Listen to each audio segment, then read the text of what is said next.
ॐ शान्ताकारं भुजगशयनं पद्मनाभं सुरेशं विश्वाधारं गगनसदृशं मेघवर्णं शुभांगं लक्ष्मीकान्तं कमलनयनं योगिविरध्यानगम्यं वन्दे विष्णुभवभयहरं सर्वलोकैकनाथं। मैं सहायक प्रोफेसर डॉक्टर धर्मेंद्र तिवारी, वेद विभाग, जुत्थाला संस्कृत महाविद्यालय, मझवलिया, पश्चिमी चंपारण। मैं आज शास्त्रीय प्रतिष्ठा तृतीय वर्ष में पढ़ाई जाने वाली आचार्य प्रवर श्री शौनक के द्वारा प्रणीत ऋग्वेदीय बृहद देवता के बारे में विचार विमर्श करने जा रहे हैं। देवताओं को जानने का महत्व, वैदिक त्रयी के बारे में हम लोग विचार विमर्श करेंगे। बच्चे ध्यान देंगे।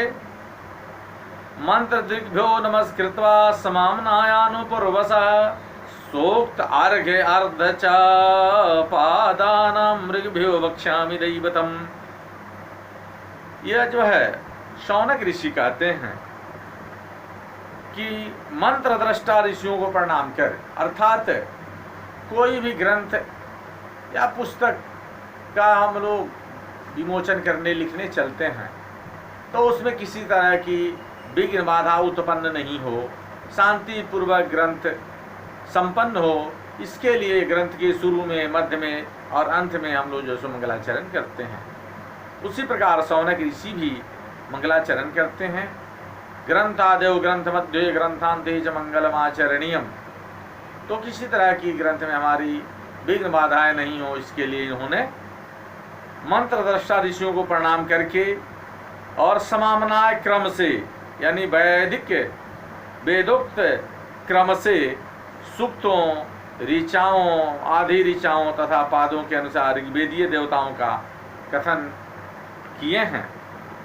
जास्कीय निरुक्त के अनुसार समामनाय शब्द का तात्पर्य वैदिक शब्दों की सूची से है, जिनका चयन निघंटु के अंतर्गत हो चुका है। समामनाय व समामनाता है। योम अमामनाय शब्द का अर्थ वेद या वेद मंत्र है।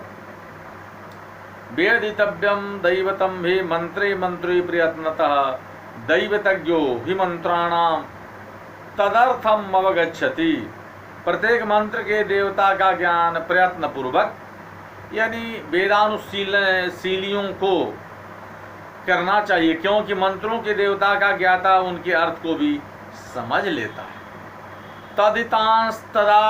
तदिस्तांस तदभिप्रायान ऋषीणां मंत्र दृष्टिषु विज्ञापयति विज्ञानम कर्माणि विविधानि च। मंत्रों के साक्षात प्रसंग में उनमें निहित ऋषियों के अभिप्रायों को जानने समझने वाला वेद पाठी ही मंत्रगत विज्ञान तथा अनेक प्रकार के कर्मों को सविधि प्रयुक्त कर सकता है या व्यक्त कर सकता है। महर्षि यास्क ने निरुक्त में भी इस तथ्य को उपस्थापित किया है, दर्शाया है कि छोटे बड़े अनेक प्रकार के अभिप्राय ऋषियों के मंत्र दर्शन में निहित होते हैं। एवमोचा वचैरभिप्राय ऋषीणां मंत्र दृष्टि भवन्ति नहि कश्चिद् विज्ञाया यथा तत्त्वेन दैवतं लौक्यानां वैदिकानां वा कर्माणां फलमश्नुते। क्योंकि कोई भी देव तत्व का यथावत ज्ञान प्राप्त किए बिना लौकिक अथवा वैदिक कर्मों के अनुष्ठान का पूर्ण फल प्राप्त नहीं होता है।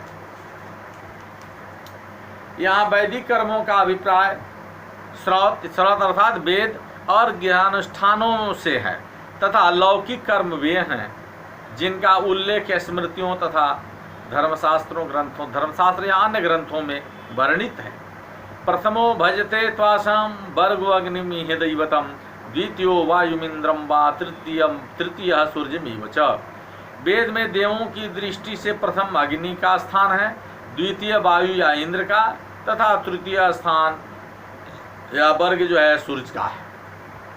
तो अर्थमिच्छन्द्री श्रीदेवम यम यामाहयमिष्वति प्रधान्येन यस्तुवन भगद्या मंत्रस्दे तदेव एव सह प्रयोजन बस।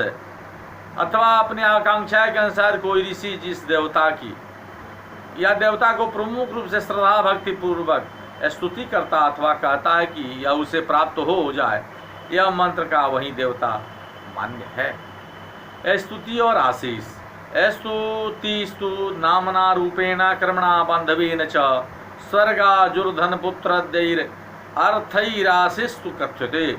किसी भी देवता की स्तुति उसके नाम, स्वरूप, कर्म और संबंध के आधार पर की जाती है, जबकि आशीर्वाद स्वर्ग, आयुष्य, धन और पुत्र पौत्र आदि प्रयोजन अथवा आकांक्षाओं के अनुसार प्रदीय है। स्तुत्यासौ तु जासवृक्षु दृश्यतेऽल्पायुस्तुताय ताभ्याश्चल्पतरास्तः स्युः स्वर्गो जाभिस्तु जाच्यते।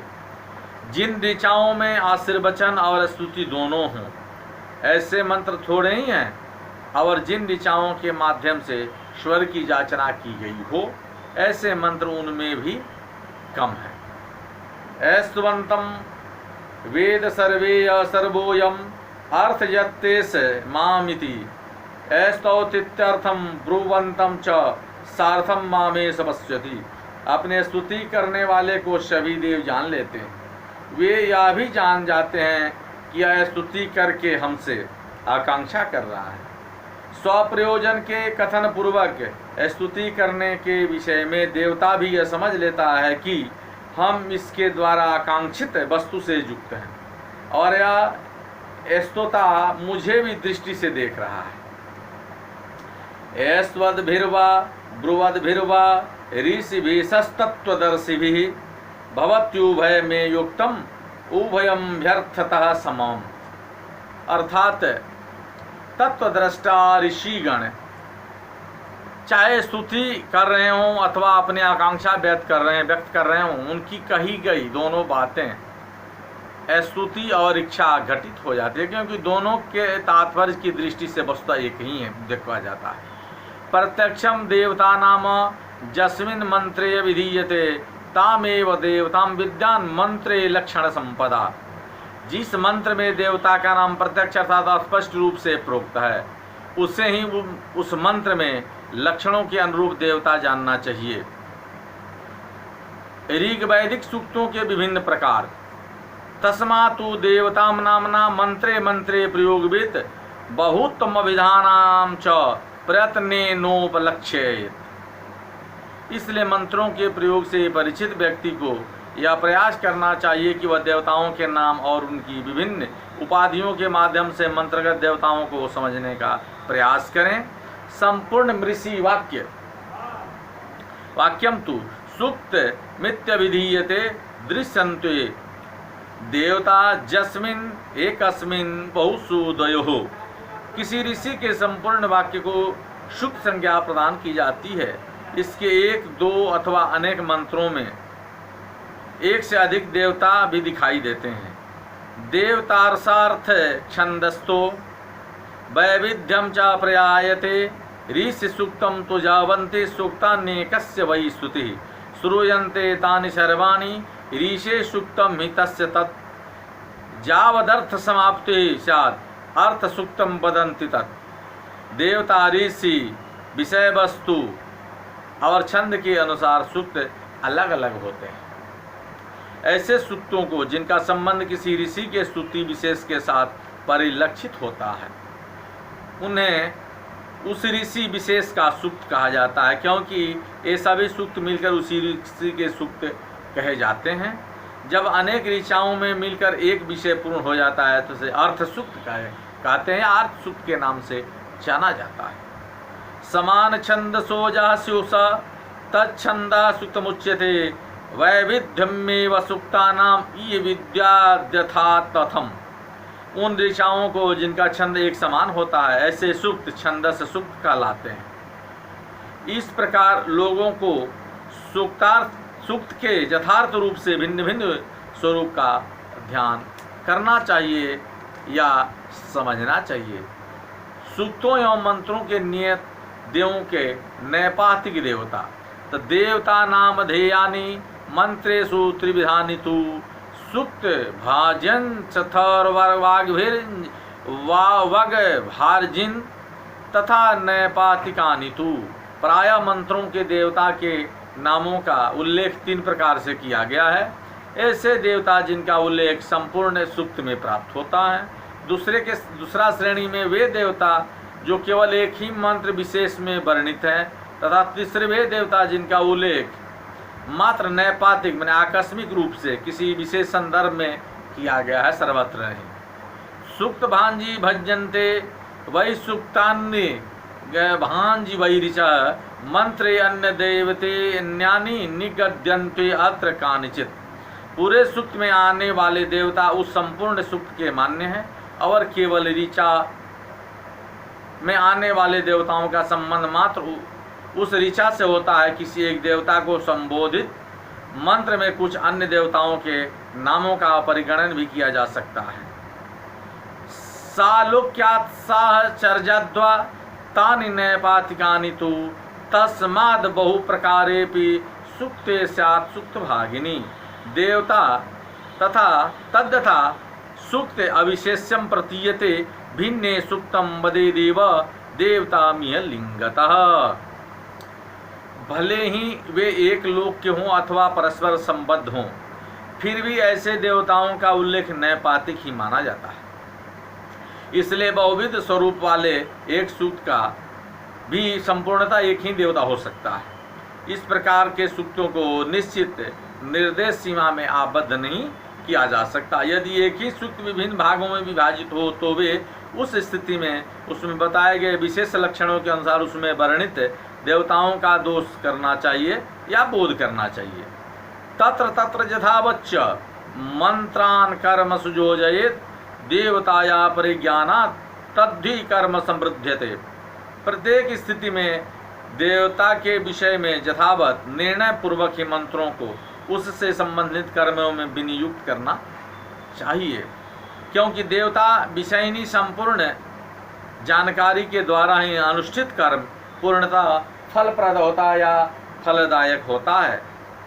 नामों की उत्पत्ति आद्यन्तयोस्तु सूक्तानां प्रसंग परिकीर्तनात् स्तोत्रीभिर्देवता नामना उपेक्षेते यह मंत्रविद। क्योंकि स्तुतिकर्ता सूक्तों के आरंभ और अंत में देवताओं के नाम और प्रसंग की घोषणा करते हैं, इसलिए मंत्र ज्ञाता व्यक्ति को देवता के नाम को इन स्थानों पर समुचित रूप से अवश्य देख लेना चाहिए। तत्खल्वाहु कतिभ्यस्तु कर्मभ्यो नाम जायते सत्वानां वैदिकानां वा यद्वान्न दिह किंचन। वैदिक व्यक्तियों अथवा अन्य लोगों के जो नाम यहाँ मिलते हैं उनके विषय में वस्तुतः लोग यह प्रश्न पूछते हैं कि कितने प्रकार के कर्मों के द्वारा नामों की उत्पत्ति होती है भाई। तो नवाभ्या इति नैरुक्ता पुराणा कवयस्य जे मधुका श्वेत केतुश्च गालवश्चैव मन्यते। निर्वचन के ज्ञाता निरुक्तकारों का मत है कि 9 कर्मों से यानी देव नामों की उत्पत्ति होती है, 9 कर्मों से। यही धारणा पौराणिकों ऋषियों के साथ मधु श्वेत केतु और गालव आदि आचार्यों की भी मत है। निवासात् कर्मणो रूपान मंगलाद्वास्य आशीष यदृच्छयोपवसनात् तथा मुष्यायणाच्चयत्। इन 9 कर्मों के अंतर्गत आवासों, कर्मों, कल्याणमयता, वाणी, आशीर्वाद, स्वेच्छा, निकटवास और उच्च कुलत्व का परिगणन भी है। चतुर्भ्यम इति तत्राहुर जास्य गार्ग्य रथितरः आशिषो अथार्थ वैरूप्याद वाचा कर्मणैव च। इस संदर्भ में जास, गार्ग और रथितर ने 4 आधार स्वीकार किए हैं। आशीष अर्थों की विविध रूपता, वाणी और कर्म, नाम और कर्म विषयक शौनकीय दृष्टिकोण। सर्वाण्येतानि नामानि कर्म तत्वा शौनक आशिरूपम च वाच्यम च सर्वम भवति कर्मतः। लेकिन इस बृहद देवता के प्रणेता आचार्य शौनक का मत है, अर्थात आचार्य शौनक कहते हैं कि सभी नामों की उत्पत्ति कर्मों से संभव नहीं है। तात्पर्य कि आशीष, रूप, वाणी आदि सभी कर्मों से ही तो उत्पन्न होते हैं। यदृच्छयोपसनात् तथा मुष्यायणाच्च तथा तदपि कर्मैव तत्क्षणोध्वं च हेतवः। इसी तरह स्वेच्छा निकटवास एवं ऊंच कुल से उत्पन्न नामों को भी कर्मजन्य ही मानना चाहिए। इस अर्थ की पृष्ठभूमि में निहित कारण को सुनिए। प्रज्ञा कर्म समुत्थाहि कर्मता सत्व संगति क्वचित संजायते सच्च निवासात् तत् प्रजायते। प्राणियों के जीवन की उत्पत्ति भी कर्म से ही होती है। कर्म से ही उसमें शक्ति सामर्थ्य विकास होता है और हर व्यक्ति वास्तव में किसी न किसी स्थान पर ही रहता है, अर्थात वह अपने निवास में ही उत्पन्न होता है। जादृशकम तो नावा विधीयते यत्र कुत्रचित औपम्यादपि तद विद्वात् भावस्यैवेह कस्यचित्। स्वेच्छानुसार रखे गए नाम भी किसी न किसी स्थान पर ही रखे जाते हैं। यह भी समझना चाहिए कि यहाँ यह किसी न किसी भाव अर्थात क्रिया की समानता में ही अस्तित्व में है। नाम कर्म कोस्ति भावो ही न नामास्ति निरर्थकम नान्यत्र भावा नामानि तस्मात् सर्वाणि कर्मतः।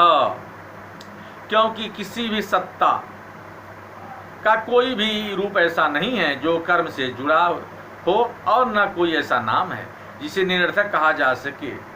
इसके अतिरिक्त नामों के अस्तित्व का कोई अन्य आधार ही नहीं। अतः सभी नामों को कर्म के प्रभाव से ही निष्पन्न समझना चाहिए।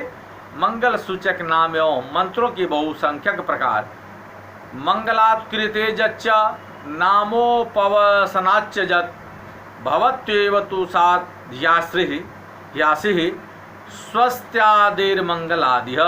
मंगल कामना से रखे गए और निवास से जुड़े हुए नाम भी स्वस्ति के सदृश सौभाग्य सूचक शब्दों के आधार पर केवल आशीष का रूप धारण कर लेते हैं। अपि कुत्सित नामायम इह जीवेत कथम चिरम इति क्रियन्ते नामानि भूतानां विदितान्यपि।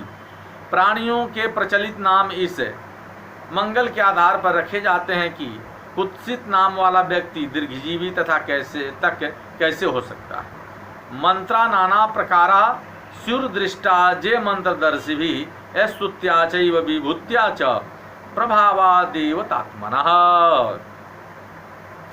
मंत्रदृष्टा ऋषियों के द्वारा साक्षात्कृत मंत्र देवता के अपने प्रभाव से उत्पन्न विभूति और स्तुति की दृष्टि से विभिन्न प्रकार के हो सकते हैं। स्तुति प्रशंसा निंदा च संशया परिदेवना स्पृहा से कथनांजान्या प्रश्ना प्रैसः प्रवल्लिका। वैदिक मंत्रों के अनेक प्रकार हैं, जैसे स्तुति, प्रशंसा, निंदा, संशय, परिदेवन, स्पृहा, आशीष, दंभ, जाचना, प्रश्न, प्रैख्य, प्रेरणार्थकरः तथा प्रवल्लिका माने पहेली रूप। तनियोगश्चानुयोगश्च अश्लाघा विलपितं च जत् आचिख्या सात संलापः पवित्राख्यानमेव च। उपयुक्त प्रकारों के अतिरिक्त नियोग कार्य में संलग्न रहना, अनुयोग अश्लाघा माने प्रशंसा, विलाप, वृतांत कथन, वार्तालाप और पवित्र आख्यान, ये 7 अन्य प्रकार की मंत्रों के मिलते हैं। इस प्रकार मंत्र भी बहुत प्रकार एवं उनकी अभिव्यक्ति मूलक पद्धतियाँ होती हैं। तो मैं आज बृहद देवता जो कि शौनक ऋषि के द्वारा आचार्य प्रमाण शौनक ऋषि के द्वारा प्रणीत प्रथम अध्याय में देवताओं के बारे में हमने जानकारी के बारे में हम लोग अध्यापन किए। मैं अपनी वाणी को विराम देने जा रहा हूँ। फिर अगले दिन हम लोग शौनक के बृहद देवता के बारे में विचार विमर्श करेंगे। धन्यवाद।